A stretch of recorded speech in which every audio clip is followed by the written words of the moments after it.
You're listening to The Globalist, first broadcast on the 17th of June 2024 on Monocle Radio. The Globalist, in association with UBS.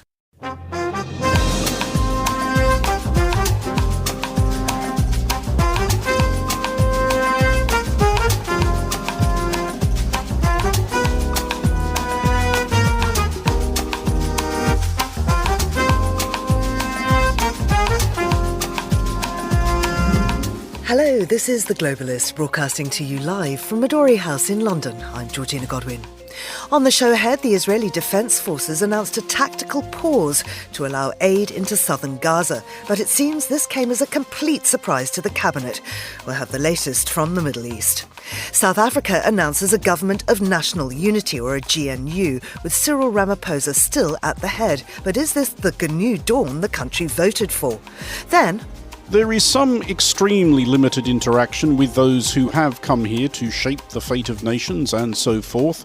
President Volodymyr Zelensky of Ukraine appears in the media centre on the first day alongside his host and Swiss counterpart Viola Amherd. Andrew Muller reports from the Peace Summit in Switzerland. We'll look through the newspaper front pages and get a roundup of Asian news. And then, I have lots of expectations, but what I've heard of my colleagues and friends is that it has very high level, and I love Denmark design. We'll hear from Natalia Criado, a Colombian designer at the Copenhagen 3 Days of Design event, and we'll explore Apple's overhaul of AI. That's all ahead here on The Globalist, live from London.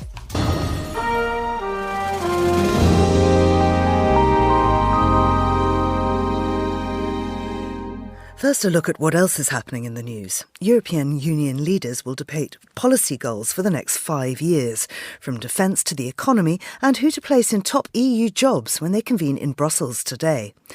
Speaking at a peace summit in Switzerland over the weekend, President Volodymyr Zelensky said Kyiv would hold peace talks with Russia tomorrow if Moscow pulls out of all Ukrainian territory. And a report released today says the US is as many as 15 years behind China on developing high-tech nuclear power, as Beijing's state-backed technology approach and extensive financing give it the edge. Do stay tuned to Monocle Radio throughout the day for more on those stories. Now, we begin the show in the Middle East. The Israeli Defence Forces announced a limited daily tactical pause along one of the main roads in the Gaza Strip to allow delivery of increased quantities of humanitarian aid.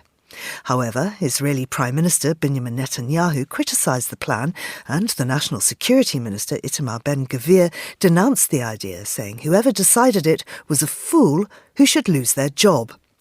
Well, I'm now joined by Hannah McCarthy, who's a journalist in Jerusalem. Hannah, welcome back to the show. What's behind this? What was the plan, and did they just not know about it? Well, look, there's been mounting international pressure on Israel to allow more aid into the Gaza Strip. And again, we've seen another uptick in cases of children with acute malnutrition. So there was increased pressure on Israeli authorities to get aid in. There are ongoing, international cases, and the withholding of aid is possible grounds for war crimes. So there was pressure on the military to get aid in. It's always unclear to what extent Netanyahu has agreed to something in the background and is then publicly criticising the decision. Again, the Israeli army said that they were going to allow a 10-kilometre stretch to be basically have a ceasefire to allow aid, as you said, to flow through a part of Rafah.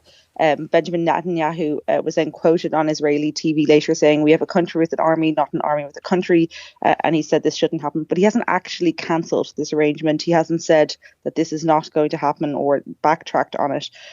So again, it seems that he is making statements to pander to the right-wing element of his government and the right-wing elements of Israeli society. And what does it tell us about the relationship between the army and the government? It's a sign that obviously all is not well within the Israeli government. It hasn't been for some time.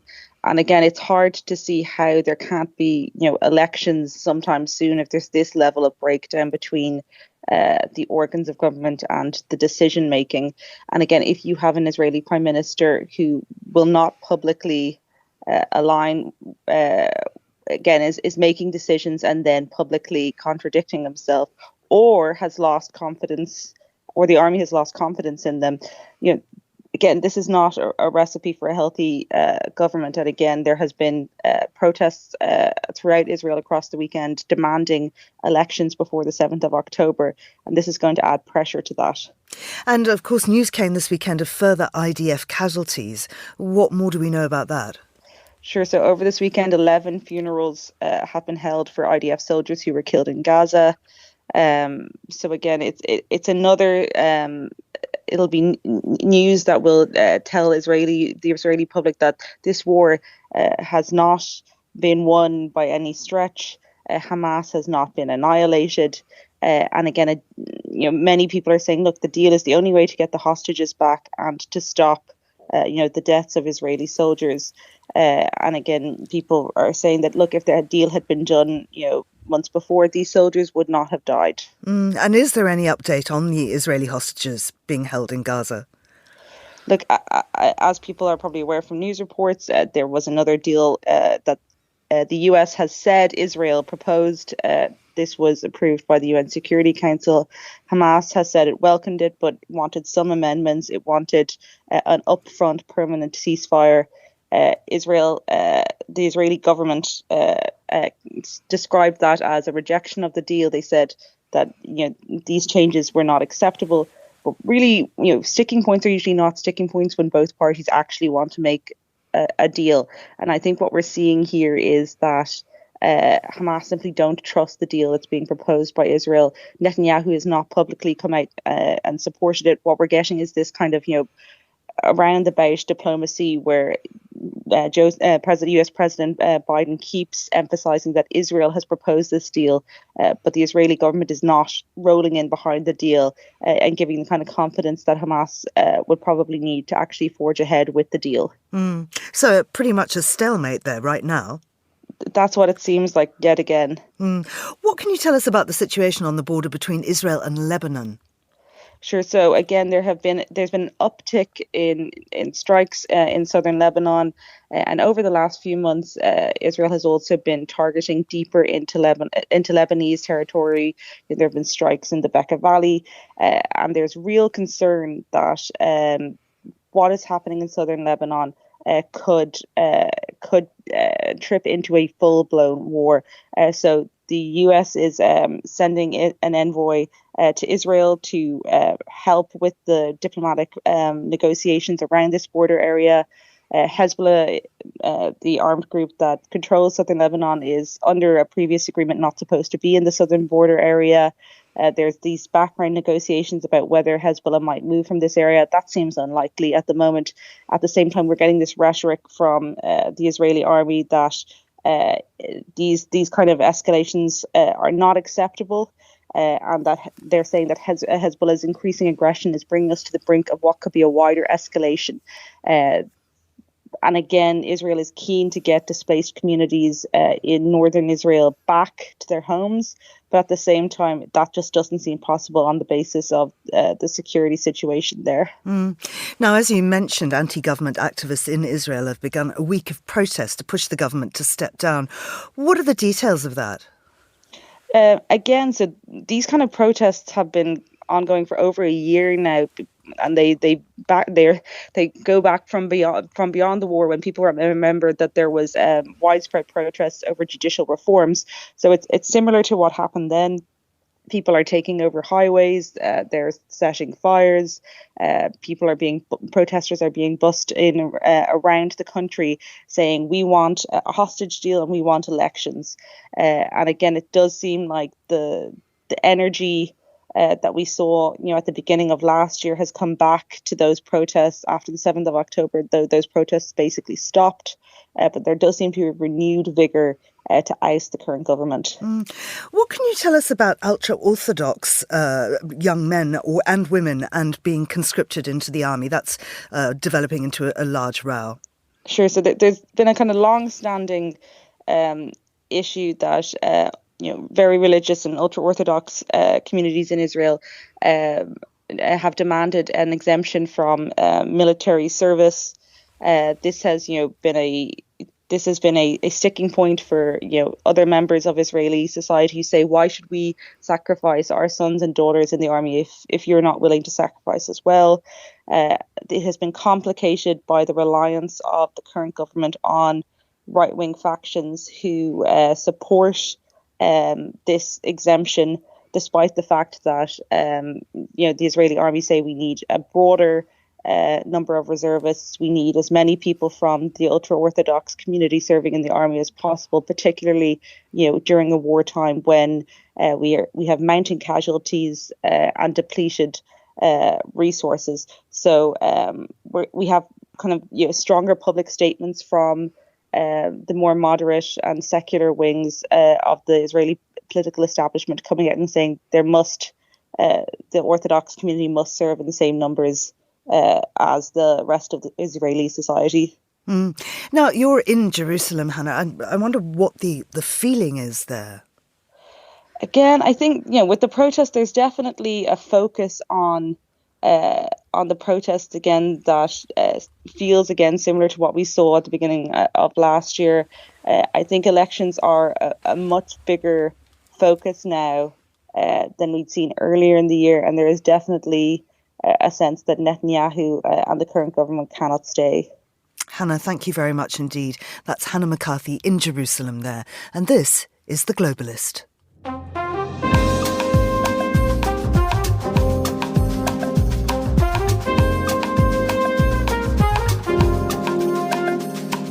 Just coming up to 12 minutes past 8 in Johannesburg, that's 7:12 here in London. Now, in South Africa, after late night negotiations, an 11th hour agreement led to the formation of the country's first ever coalition government on Friday, with Cyril Ramaphosa staying on as president. His African National Congress Party and its largest rival, the Democratic Alliance, or the DA, agreed to work together in a new government of national unity. It's a huge change after 30 years of ANC rule. Well, I'm joined now by Fariel Haffajee, who's Associate Editor at the Daily Maverick. Fariel, it's lovely to have you back on the show. This is the most momentous political shift in South Africa since Nelson Mandela led the ANC to victory in the 1994 election. That marked the end of apartheid. And I wonder if you can unpick the final poll numbers and just how significant this is for the country. Good morning, Georgina. As I sat at the results centre watching the election results coming in and the picture became clearer, I was looking very carefully at the ANC leaders who were at the results centre as well, and you could literally see their faces falling. And as I began to speak to them, to interview them and watch the interviews they were giving to other media, it was clear that they were quite shocked. But what was also quickly became very apparent to me that they were graciously accepting this result. And I must say this was a counterfactual to how many people thought the ANC would deal with a result like this. And then flowing from that, we've had a fairly dramatic and I find very interesting and positive 10 days where we've reached a power sharing agreement that we're still unpicking the details of, but it has meant that it's been a peaceful and quite hopeful time. And as my husband was noting yesterday to me as we were going about our business in Joburg, it felt like the mood in the country had lightened. What do we know about the negotiations for the government of national unity? What were the compromises and promises made, and what is the makeup now of the government?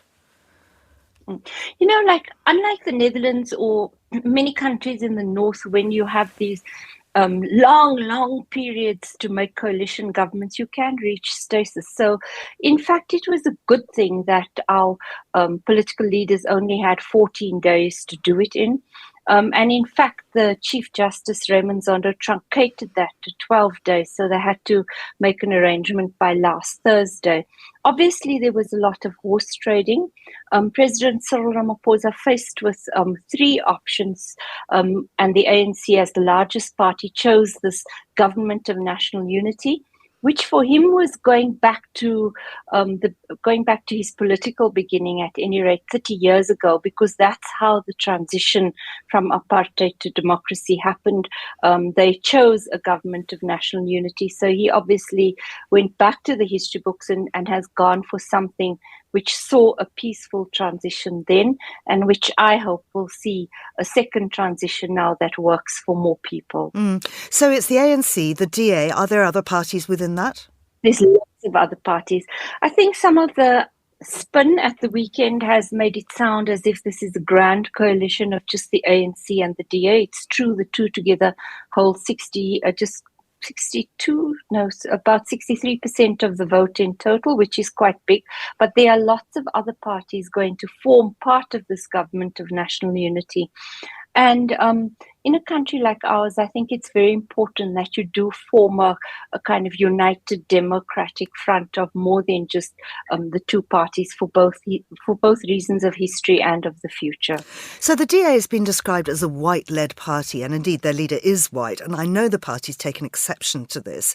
Within South Africa, is this viewed through the prism of race? I mean, who are the DA, and would you classify this as just representing white interests, or is it more a party of business? You know, if I follow them quite closely, and I have to say that's untrue, because the DA it has got a white leader in John Steenhuisen, and the face of its negotiation has been Helen Zille. But if you look further down, it's also the home of a very interesting set of young black leaders who come through quite a significant political school at that in the Democratic Alliance. So I don't think it's true to say. If you also look at the outcome of their results, you can see that they have grown in black areas. Where does this coalition leave the ANC in terms of decision making within Parliament? Well, I'm going to go and look very carefully at the statement of intent or the negotiating. The document they've signed that will underpin this coalition, to have a careful look at how it structures sufficient consensus.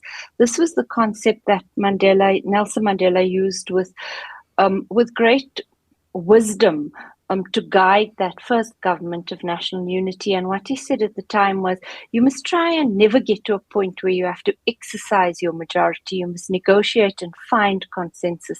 And I'm hoping that's going to guide the hand again. But Cyril Ramaphosa did lower the threshold for what is regarded as consensus from 60% to 50%. So it's going to be that kind of fortnight, Georgina, where the cabinet will be chosen. The inauguration is this Wednesday, working out the nuts and bolts and seeing how you're going to make this work. And hopefully that people are able to put their egos aside for the greater good of a country that sorely needs it.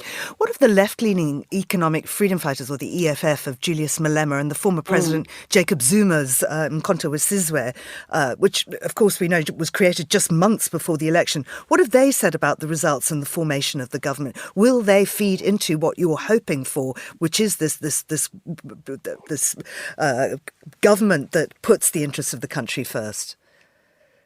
I'm going to separate them out a little bit. So the economic freedom fighters of the young leader, Julius Malema, 43 years old, he was really hoping to be a deputy president, and he obviously negotiated too hard. He demanded too many positions, and because there was such a short time frame, he's unfortunately defined his young party outside of this government. So he now is going to be, I think, quite a robust opposition, not only nationally but also provincially and regionally.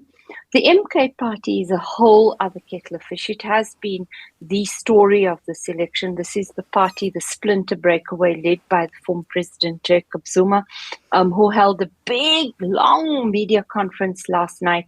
He believes that he was robbed of better votes. In fact, the electoral body has shown quite exhaustively that that's not the case. But this is going to be the big spoiler party. And the former president keeps saying, "You're provoking me." At the weekend, we saw many more police special forces deployed to KwaZulu-Natal, because I think there is the fear and some concern after what happened in 2021, where there was such violence in South Africa, that you could have some post-election violence, but the police are on careful watch for that. Now, of course, South Africa is a member of the BRICS and is perceived to be close to both Russia and China. Will the GNU mean any change in foreign policy? No, not at all. There are key foreign policy differences between the African National Congress and the DA, and specifically that is on the war in Ukraine. I see South Africa didn't vote at that Swiss peace summit with it, and then of course on Palestine and the broader Middle East policy. So obviously that's going to have to be subject of some negotiation and debate, but the ANC is such a visible, big and committed supporter of Palestinian people that I don't see them ending that. And finally, Ferial, South Africans appear to have voted for change because of discontent with the way the country was being run. That's lack of services, alarm at state capture, high unemployment and so on. Will these problems be addressed? Can the coalition turn things around? Is this indeed a GNU dawn? It's they absolutely have to, because if they don't, then they didn't hear the very clear message from people. Lots of people, Georgina, didn't even turn out to vote. So 11 million people on the day who had registered to vote didn't turn out, and then many, many more millions more didn't even register to vote. So that's telling you that many South Africans have given up linking their well-being, the development of the country, to the electoral processes. And if the political leaders haven't seen and heard that, it was a very big wake-up call. Also, we have local government elections in just 2 years' time. It's a very short time. So I think all of them know that they must have their eye on those elections. Ferial Haffajee, thank you very much indeed. Ferial is with the excellent Daily Maverick, which is a great source of news from South Africa. Now, still to come in the programme, we head to Switzerland's Summit on Peace in Ukraine, where President Zelensky pressed world leaders to support his country. At the second peace summit, we can fix the real end of the war. Now we are starting this path together. Thank you for participating in the summit. I hope for fruitful work together, of course, together. This is The Globalist. UBS is a global financial services firm with over 150 years of heritage. Built on the unique dedication of our people, we bring fresh thinking and perspective to our work. We know that it takes a marriage of intelligence and heart to create lasting value for our clients. It's about having the right ideas, of course, but also about having one of the most accomplished systems and an unrivaled network of global experts. That's why at UBS, we pride ourselves on thinking smarter to make a real difference. Tune in to The Bulletin with UBS every week for the latest insights and opinions from UBS all around the world.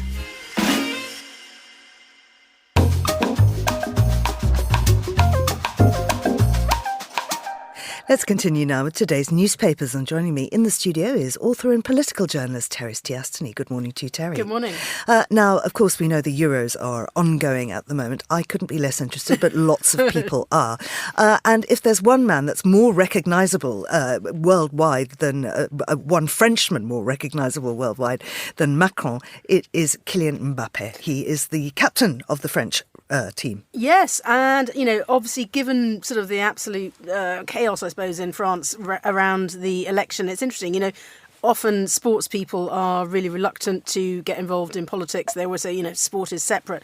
But Kylian Mbappe was asked what he thought about the elections in France. And he said, rather than talking just about their match against Austria, which is going to kick off the French Euros this evening, he actually thinks that it's really important to talk about politics. And he's had some quite outspoken comments. He said, this is reported in Le Figaro, he says we're in a crucial moment in the history of our country. You have to have a sense of priorities.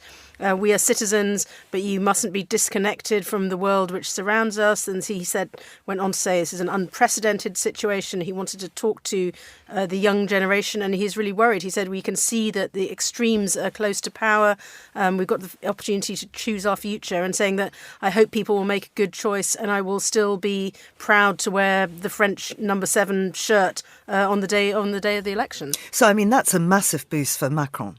It is. It's a boost for sort of, I suppose, the centre and the anti-extremist, positions. It's particularly, to have someone like Kylian Mbappe, who is just so well known in France and around the world, actually intervening and saying, young people need to get involved, people need to be aware and to be concerned about extremism, is very interesting. I mean, I think it'd be interesting to see if there is kind of pushback against this from politicians saying, sports people shouldn't get involved. But he's just saying, for him to say, there is a situation which is more important than the match this evening is quite unusual, I think. Absolutely. Well, let's come to the UK. Of course, we know that elections are happening here on July the 4th. And the last time the country felt this riven was in 2016 with Brexit. And really, ever since then, the major parties have not said a great deal in their manifestos about Brexit. But that changed this weekend. Yes, well, I think this is an interesting interview here in the Financial Times. So they have been talking to Rachel Reeves, who is the Labour finance spokeswoman, the shadow chancellor. She would be chancellor if Labour form the next government, which is what many people expect. And as you say, Labour in particular have been really reluctant to talk about Brexit. They don't want to sort of frighten potential voters by saying, well, we may, go back on things, or we may change things. They want to just sort of put that to bed as an argument. But when she's asked by the Financial Times, she said, no, actually, we could revisit parts of the Brexit deal. We could try to bring down trade barriers, and we could have closer alignment with EU rules. And so she says here, we would look to improve our trading relationship with Europe and do trade deals around the world. But also saying that I don't think anyone voted leave because they were not happy that chemicals regulations were the same across Europe. When my constituency voted leave, it was purely because of immigration. So she's actually sort of willing to go there in to a certain extent and start talking about Brexit. But of course, Labour is not saying they'll reverse it. No, they're absolutely not. I mean, when you look at what sort of her red lines are in talking about this, there won't be any rejoining the single market or the customs union, freedom of movement's not going to happen, and an idea that had been floated about doing some sort of a youth mobility deal where young people from Britain could go and work in the EU. She's also saying, that's not going to happen either. So she's saying, although she's saying it's a reset moment, she doesn't want to go, doesn't want to go too far. It's minor sort of regulation changes and try and get a better deal rather than, a big change to the situation as it is now. Let's go to India now. Now, the country has a rich tradition of literature and particularly of literary festivals. They pop up all over the place and are really valuable places for people to exchange ideas and talk about things. They're always free because of a government regulation. They attract huge crowds. And of course, authors come and talk about what's going on within the political climate and so on. So this story is profoundly shocking. Tell us more about Arundhati Roy. Yes, this is really worrying. So this is reported in the Times in the UK and elsewhere.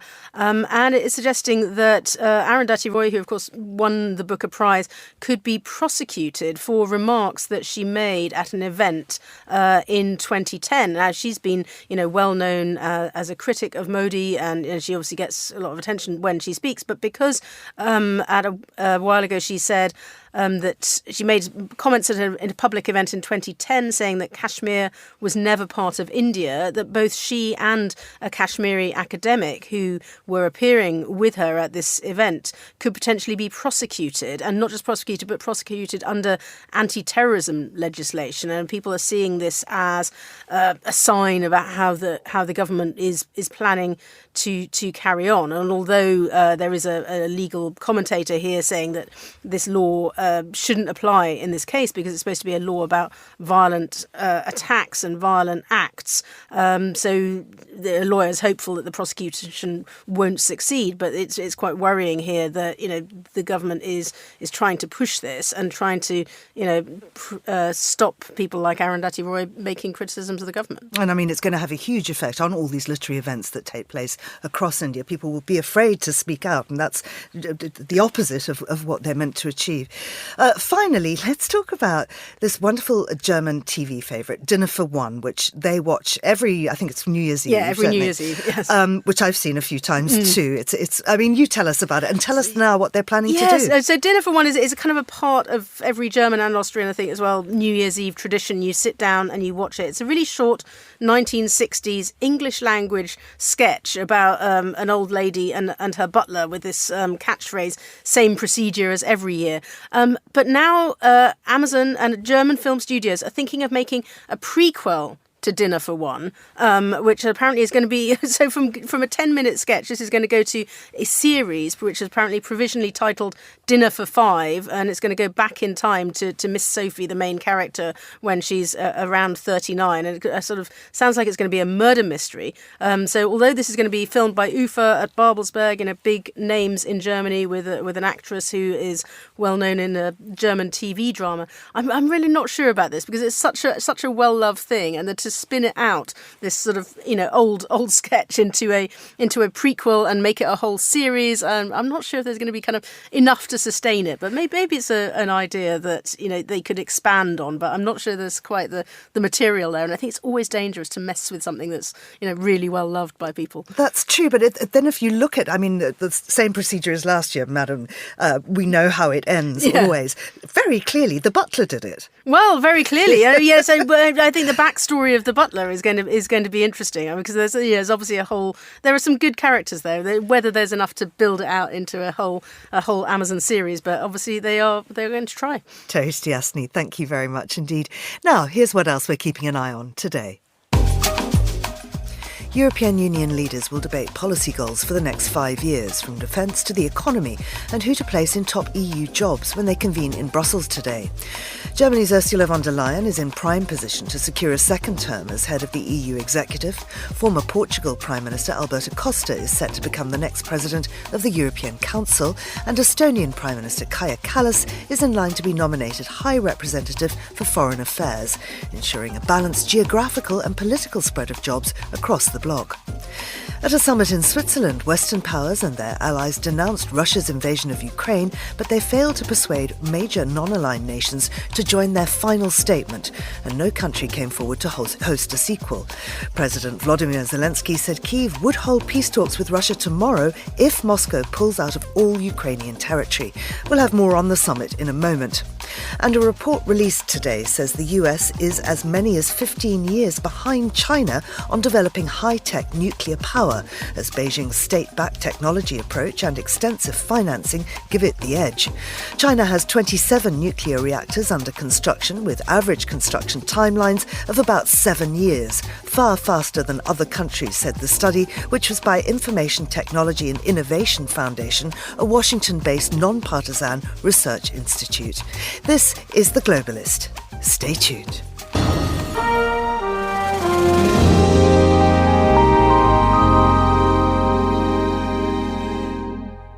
This weekend, Switzerland hosted leaders from around the world at a lakeside resort near Lucerne to try and outline the first steps towards achieving peace in Ukraine. Monocle's contributing editor Andrew Muller was there and filed this report. The 2024 Ukraine Peace Summit isn't in Ukraine and isn't terrifically likely in and of itself to bring peace. It is, at least on a summit, specifically that of the Bergenstock, a handsome mountain overlooking Lake Lucerne in Switzerland. Atop the Bergenstock is the Bergenstock Resort. Remote, picturesque and relatively easy to secure, it has hosted big diplomatic events and big diplomatic wigs before. 3 Bilderberg conferences, that semi-furtive annual conclave of the powerful, have been held here, as has one inconclusive summit on Cyprus.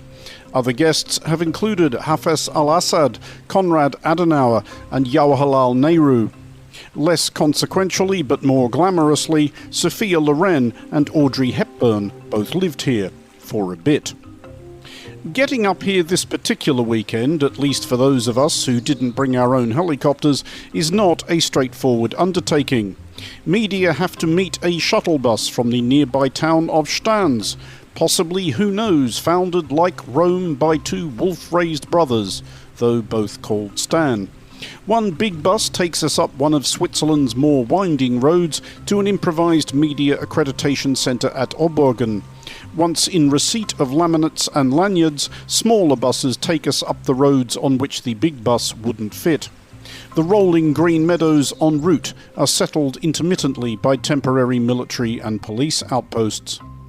Your correspondent is spending most of his weekend in the media centre, a cement-ceilinged bunker with frosted-out windows just a couple of 100 metres away from where the political action is, although given the security arrangements and the strictly delineated levels of access designated by our badges and laminates, we mostly might as well be in orbit. Big screens in the media centre show the incoming motorcades and disembarkation of the principals at the entrance to the bit of the resort where anything interesting is occurring.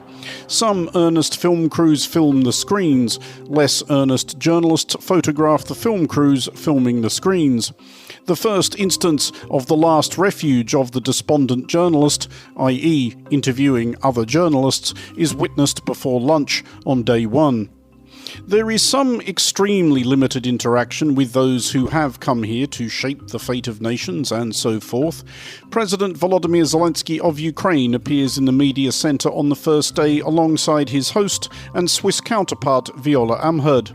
At the second peace summit, we can fix the real end of the war. Now we are starting this path together. Thank you for participating in the summit.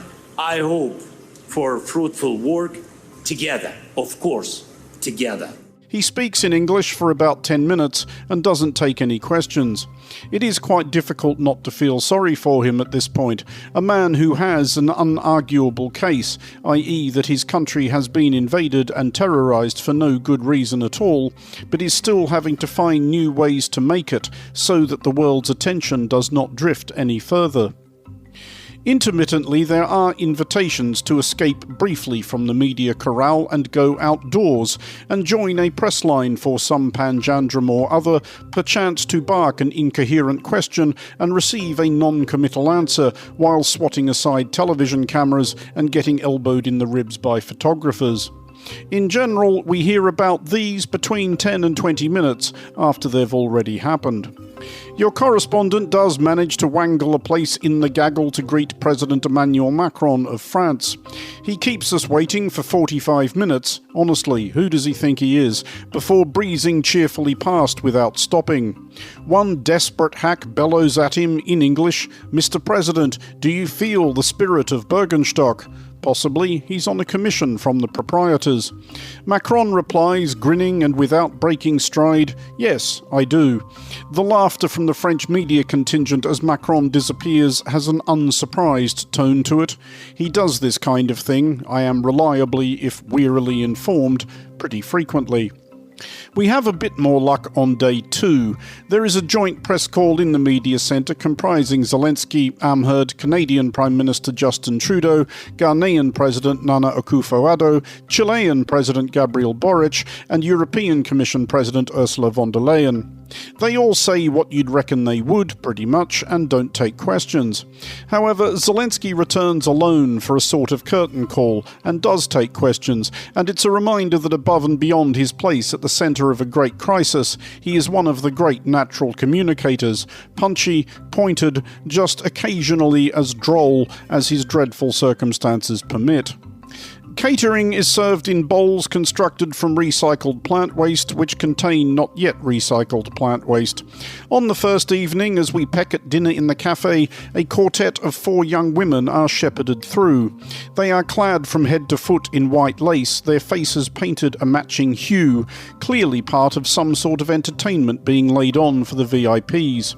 Whether or not they were actually lashed to a marble altar while the rulers of the world capered naked around a giant burning owl, I cannot confirm, but I didn't see them again. For Monocle Radio, I'm Andrew Muller.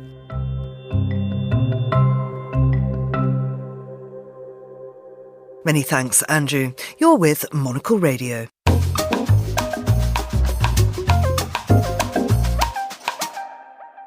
Copenhagen has been hosting the annual 3 Days of Design festival, and Monocle's correspondents have been out there meeting some of the brightest lights in the design world. Today we bring you an interview with Natalia Criado, a Colombian designer based in Milan who works with metal-making tableware. Monocle's Grace Charlton spoke to Natalia about her inspirations at the Knot House showroom, where she's exhibiting as part of the Resilience Showcase. I am inspired in pre-Columbian cultures. One of the reasons I also started working with metal is because Colombia has a lot of tradition in metal.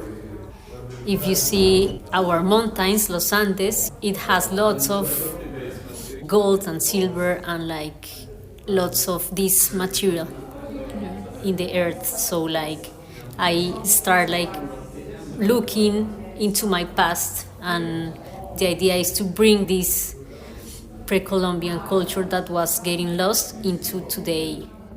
Do you think there's a pride in coming back and a sort of an appreciation for the heritage? Is that Yeah, I think the culture was getting lost because of colonization. So the idea of, or most of my inspiration is to translate this culture that was lost into today. It's part of my research. But of course, you can see any other influences into my work. It's a mix of everything. And so why did you choose to relocate to Milan? What was that for? I was studying in Colombia before, and then I decided to finish my school in Milano. How does being in Milan maybe influence you as well? It's a design capital, and we can talk about Copenhagen being another design capital afterwards. But how does being in Milan affect your work? Well, it's very inspiring, and Italians, they are very captivating about beauty. So you can see that in the past, you can see that in the present. So I like that, their way of admire the beauty. And this is your first time doing 3 days of design in Copenhagen. How has it been so far, and it's the first day you've just got here, but how do you think the design culture in Copenhagen is different? I've heard, it's my first time, yeah, and so I have lots of expectations, but what I've heard of my colleagues and friends is that it has very high level, and I love Denmark design, so I guess it's gonna be super. So you're at the Knot House as part of an exhibition called Resilience. How is it for you to exhibit as part of a group of women here? I think that's very nice, because it just came without any intention, and then the name of the exhibition really talks about what we do here. Daniel with her is gonna show her table. It's gonna be the first time she's showing that, and the carpets and the research, and also the ceramics of Suzanne. So I think it's a great way of communicate together how women are talking and express through design and arts. And my final question for you, I feel the whole world is obsessed with aluminium right now. Yeah. Have you noticed everyone sort of getting really interested in aluminium? What do you think of that sort of? This is a question that many people is maybe curious about it, and I am discussing it also with the artisans I used to work, and we arrived to the conclusion that silver has been always present. Always. Because it's something that is always in our houses, our grandmothers, maybe they have silver pieces, or somewhere in your house you have a silver piece. It's just maybe a trend on Instagram and in social media, but it's a material that maybe, of course, it's gonna end in people is gonna get bored of the color, but then it's gonna be always present in our lives. Yeah, I love silver. I've always been into it. I remember, it's funny, it's how could that ever go out of fashion? It's like saying wood would go out of fashion. Yeah, like, that's just not possible. yeah, like wood, for example, and like ceramics. Yeah. It's just like how colors change. I mean, because maybe there was a time where gold was popular and now it's silver, and maybe next year it's gonna be copper. Do you have any other like upcoming projects you might want to talk about, or what's next on what are you looking at? Well, for the moment, I am starting like different collaborations. Since like this was the first year I am showing all the collection, because it's like the resume of my last 4 years in Italy, because I'm doing this collection. It wasn't born with an intentional, I mean, the idea was like to create one object, and then I add more and more and more, and then I stopped and I said like I have to show all this work. So this is the first year I'm showing all this collection. So then like the first edition, the first show was in matter and shape, the second one was during Alcoba, and like the third, how do you say, etapa? In a phase? Yeah, stuff? it's gonna be here in 3 days, so maybe, I don't know, like my idea was like maybe to do something else in America, and then I will change for the next year. Of course, I'm adding more pieces, but like the idea is to show everything here and to show my work and like the develop of this collection that is called Joyas en Casa, and then I will start, with something else. That was Natalia Criado in Copenhagen. This is The Globalist on Monocle Radio. UBS has over 900 investment analysts from over 100 different countries. Over 900 of the sharpest minds and freshest thinkers in the world of finance today. To find out how we could help you, contact us at ubs.com.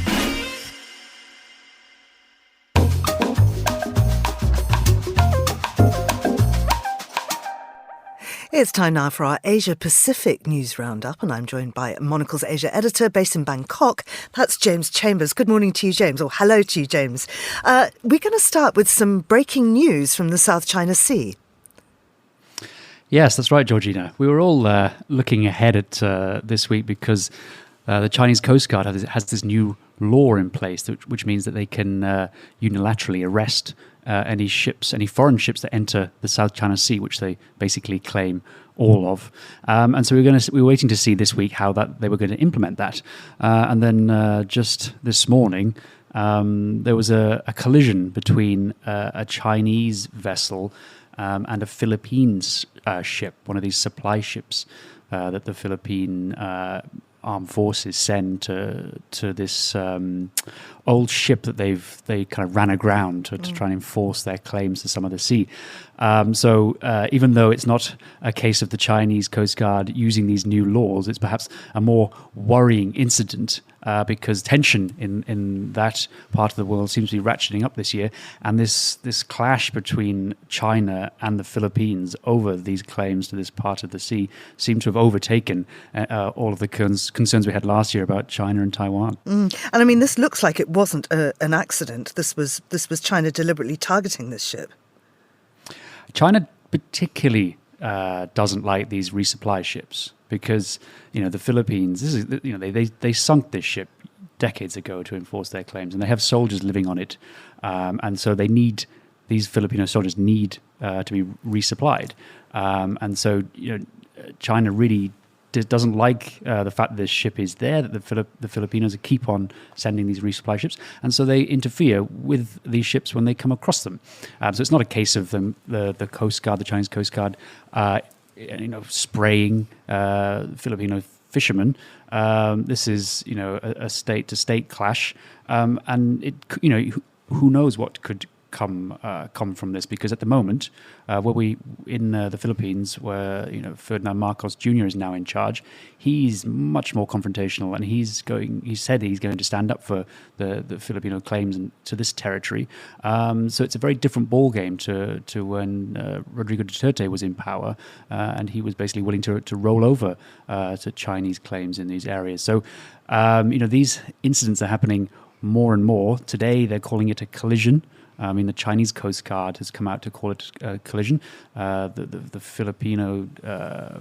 Philippines have come out and said that Beijing's claims are misleading. So, as with most of these things, we don't quite know what happened, but it's another worrying escalation in this part of the world. Let's come to where you are now. That's Bangkok. And from the Bangkok Post, we're looking at the marriage equality law, which is likely to be signed tomorrow. Is this surprising, given that we know that Thailand is really quite conservative? Well, I mean, yes, there are elements of Thailand that are quite conservative on the surface, but also you could say Thailand is probably, arguably, one of the most liberal and inclusive societies in Asia. I mean, it has to be relative to the part of the world we're in. And so it might surprise people that Thailand doesn't have a marriage equality bill, and it's actually, managed to fall behind other countries like Taiwan and even Nepal. So I think it's a case of catching up for a lot of the people in Thailand, because here the LGBT community, face a lot of the same challenges they do around the world, but they are more visible and it's more included than they are certainly in other countries in Asia. So, I mean, tomorrow will be a huge day for Thailand and for the LGBT community, because this marriage equality bill, which has been over 20 years in the making, will get its final reading in the upper house in the Senate, and the Senate is meant to or expected to approve this bill. And when it does, it'll just be a matter of waiting 120 days for it to come into effect. So by the end of this year, there should be marriage equality in Thailand, which is huge news. It's huge news for the region, and particularly for Southeast Asia, because Thailand will be the first country in Southeast Asia to take this step, and this is a very conservative region, so it's where Thailand can lead the way. Yeah, and it's also a very big political and legal day in Thailand. Tell us about these court cases. Well, that's the thing. Tomorrow is turning into a huge day, and I would hate this marriage equality bill to be kind of sucked into this political and legal drama that we're going through in Thailand, because even though the Senate should approve the bill tomorrow, it still then needs to go to the Prime Minister. He'll sign it if he's still in the job. I mean, Prime Minister Seta Thavisin is having a party tomorrow evening, basically to celebrate this bill being passed. But tomorrow, he is also appearing in front of the Constitutional Court, and he might effectively be kicked out of the job. These kind of conservative renegade senators have launched a bid to try and get him ousted, to do with an appointment he made to the cabinet. He appointed this guy who used to be the lawyer to Thaksin Shinawatra when he was in power, and was sent to jail for bribery. And so they're suggesting that he wasn't fit and proper to be a cabinet minister. It doesn't seem like it should be a big deal, but actually there are a lot of people here who know their stuff, who think that actually the Prime Minister is in trouble, and he might not he might not be there at the party tomorrow to celebrate the bill. And it's not just him. Thaksin himself, he's meant to be in court tomorrow because he's being charged with lèse-majesté for something he said in 2015 when he was in self-imposed exile. He seems to duck out of these things and end up in hospital any time he needs to report to the courts or to the police station. And there's already chat today that he's in hospital again. So we'll see if he actually gets indicted for lèse-majesté. And of course, maybe the biggest case of all is the Move Forward Party, the very progressive Liberal Party, who are having their day in court tomorrow. And they might end up being dissolved. Yes. So let's see where we stand by this time tomorrow. James, thank you very much indeed. That's James Chambers speaking to us from Bangkok. And this is The Globalist on Monocle Radio.